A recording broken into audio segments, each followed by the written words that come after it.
What was your reaction to the initial news of another jet crash, which appeared to be fatal, just 48 hours after that fatal collision in D.C.?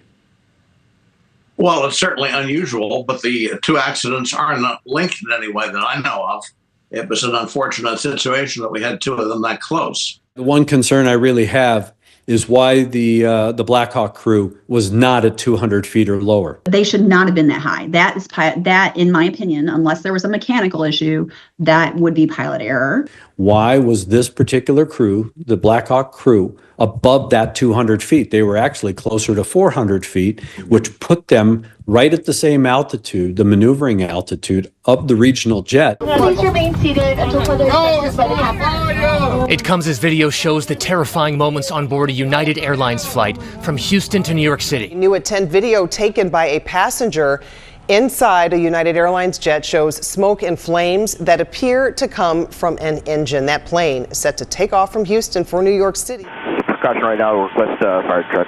United Airlines says that during takeoff, United Flight 1382 received an indication about one engine and halted the takeoff. Which engine was it? There's engine 2 is our indication, it's right engine. More than 100 passengers and 5 crew members were on board, United Airlines says, including Daria Amai Shelton. You know, we had a big popping sound that was loud enough to startle me out of my sleep, and then the plane actually jolted to a stop. The flight stopping moments before takeoff, one of the engines shooting flames. People were screaming. There were people jumping over the seats trying to get off the plane. More than 100 people on board safely evacuating, some going down an emergency slide. I thought I was going to die, so I'm just happy. Once they said, you know, everyone evacuate the plane, and once I was outside, I was just hoping the jet wouldn't blow up in my face. Given the recent tragedies in the sky, some passengers admit it wasn't easy boarding another plane. I was the last person to get on the plane. I was scared. And look, I know all of these incidents are very, very scary, but experts insist that flying is still the safest mode of transportation. But without a doubt, Robin, it's got to be safer. Yeah, as you can understand, there is a lot of concern out there. We begin, though, here at 10 o'clock with breaking news at O'Hare Airport. About 3 hours ago, a plane hit a vehicle on the tarmac known as a tug. The driver of the tug was pinned beneath it. It had to be rescued. Police say the 64-year-old is now in critical condition with injuries to the head and lower body. No one on the plane was hurt. We're working to gather more information. A 64-year-old is in the hospital with some critical injuries after operating a tug which collided with an aircraft on the runway while passengers were on board. Now, we know those tugs are those aircraft towing vehicles that work all along the runway, and in this case, it was operated by United and one of its employees. Chicago police say the plane was taxiing after landing as the wing of the aircraft hit the tug while the driver attempted to cross the runway. Police say that's when the vehicle flipped over and pinned the 64-year-old man underneath. He was taken to Luther General Hospital with some head and lower body injuries. Police say the man has been stabilized, though. American Airlines confirms this was one of their aircraft. Planes and helicopters flying just a few hundred feet from each other. This past week's string of aviation incidents, top of mind for flyers, and an American pilot trying to reassure his passengers. I had no higher calling than carefully and professionally transporting you today. We are back from Washington tonight from the banks of the Potomac River, the site of that horrific crash, the deadliest plane crash in more than 2 decades in the U.S.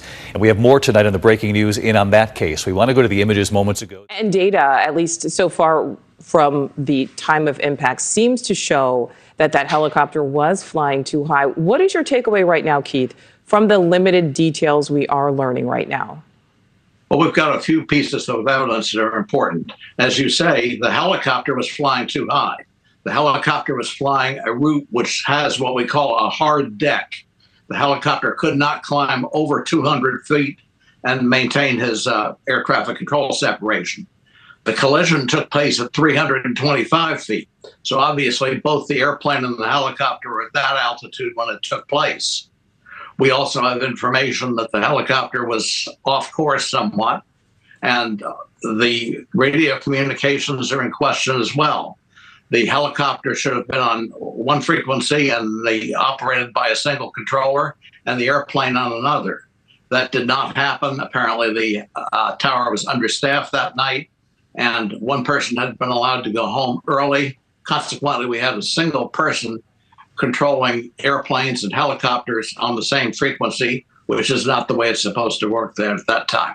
In another major move tonight, the FAA now suspending helicopter routes over the Potomac River in the area over and around the airport for at least 30 days. An FAA document and flight radar show that the Army helicopter may have deviated outside of its approved route at least once in the seconds before the crash. And early data shows it was flying above 300 feet when it should have been under 200. The NTSB tonight revealing they have recovered the helicopter's data and voice recorder, as well as both of the plane's black boxes, including the flight data recorder and the cockpit voice recorder. They say river water got inside. Investigators recreating the final minutes leading up to that mid-air crash before that American Airlines flight started its descent. At 8:43 p.m., the jet's pilots told to land on a shorter runway. That Black Hawk helicopter now also making its way up the Potomac River. At 8:45 p.m., air traffic control alerting the helicopter to that jet's approach. At 8:47 p.m., asking the Black Hawk pilots to again confirm they see the jet. You can hear the alarm go off as they ask the Black Hawk, "Do you see that jet?" S25, it's PRJ in flight. S25, F1 is PRJ. This club has a aircraft in sight, precision separation. Seconds later, the collision. 32017. That final communication, a crucial piece of the investigation. I had no higher calling than carefully and professionally transporting you today. So with that, relax and enjoy the beautiful evening that we get to fly in. We'll be underway shortly. Welcome aboard. It's really touching because the pilot's speaking to the concerns that he knows that those people probably have sitting on that plane. By the way, that was American Airlines flight 1044, which was headed for Miami on Thursday, just a day after the American Airlines plane collided with that helicopter in D.C. I think we just listed off several instances of planes and mishaps. It still goes back to it is by far the safest mode of travel there is statistically. And it had been 16 years since there had been a plane crash, domestic plane crash with a carrier here in the U.S. I want to give some perspective here. I've covered many instances and stories of plane crashes. Small plane crashes, these are things that happen actually pretty often. Typically, we don't hear about what we've seen recently, which is large numbers of people passing away in these crashes. But whether it be small plane crashes or, our larger commercial flights, there are so many efforts underway to make sure that those flights stay safe, to make sure, to Ben's point, that it remains one of the safest forms of transportation because you are being carried through the air with an expectation of making it to your home safely. So I'm sure those efforts are going to be continuing to just continue to move that needle and make sure everyone stays safe on that very critical mode of transportation.